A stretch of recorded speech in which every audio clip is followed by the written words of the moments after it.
Tu makan-makan di kebun kurma. Tu lagi. Tu makan-makan di kebun kurma.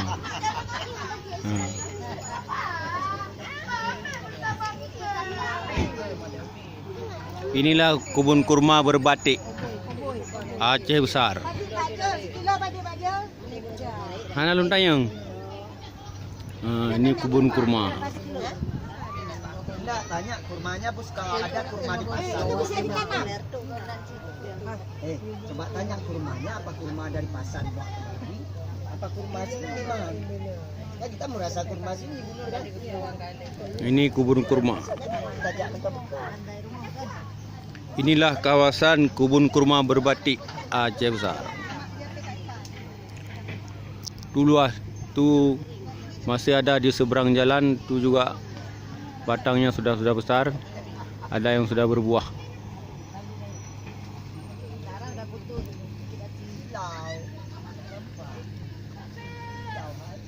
Kebun kurma berbatik Aceh besar.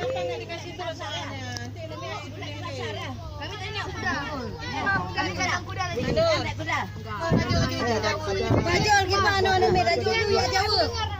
Bajul.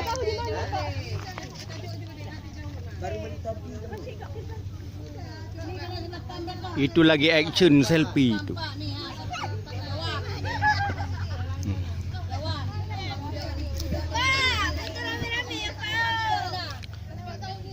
Inilah satu batang yang sudah berbuah, tapi buahnya masih kecil. Tu buahnya masih kecil.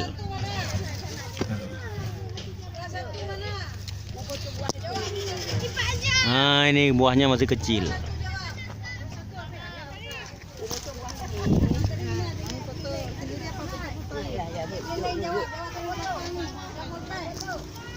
Ini manyam. Tandannya, tandan buah kurma. Inilah tandannya. Ini tandan buah kurma. Ini katanya 5 tahun sudah berbuah. Ini tahun kelima. Kata yang abang-abang kerja di sini, ini tahun kelima sudah berbuah.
Inilah batang tin.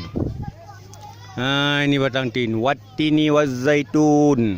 Ini dia. Ini buah tin. Enak.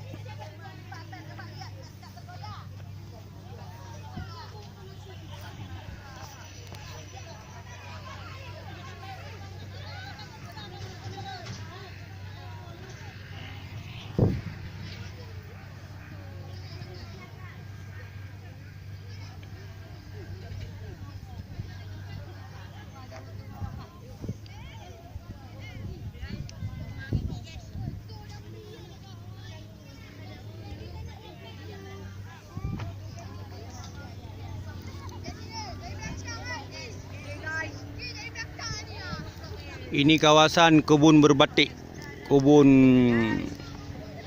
kurma. Tanah masih luas lagi.